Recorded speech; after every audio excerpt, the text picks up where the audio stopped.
आओ इस सुंदर सन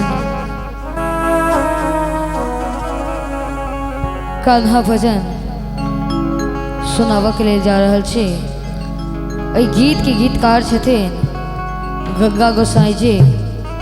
तो ये गीत सुनल जाओ।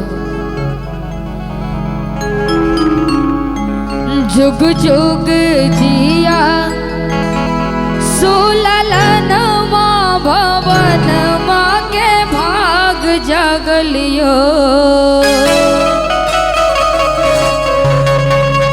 जुग जुग जीवा ललन माँ भवन माँ के भाग जागलियो। ललना लाल भेल फूल के जहीना गनमा के भाग जागलियो। ललना लाल भेल फूल के जहीना गनमा के भाग जागलियो। जुग जुग जिया तू ललन माँ भवन माँ के भाग जागलियो। जुग जुग जीवा तू ललन माँ भवन माँ के भाग जागलियो।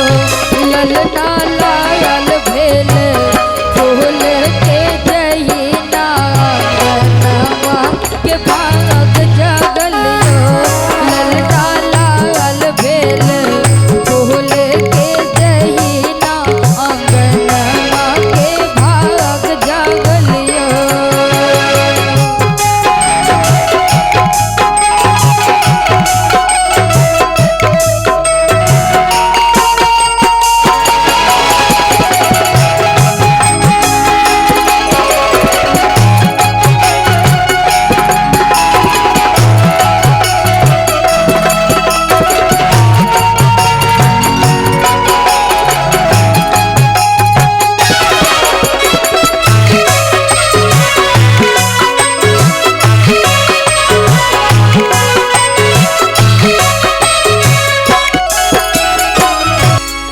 भेलै नंद महल बेच हल्ला होला। भेलै नंद महल बेच हल्ला होला। यशोदा के भेलै लल्ला होला। यशोदा के भेलै लल्ला होला।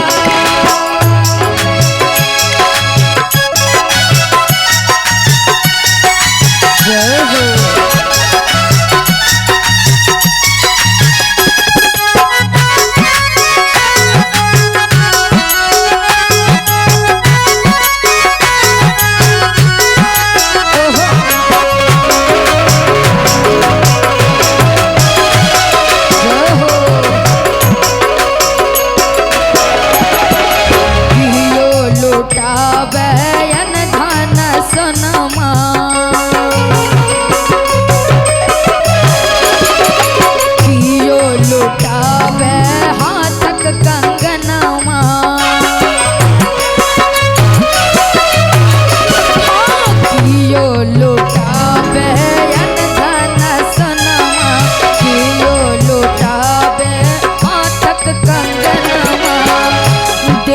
जुटल या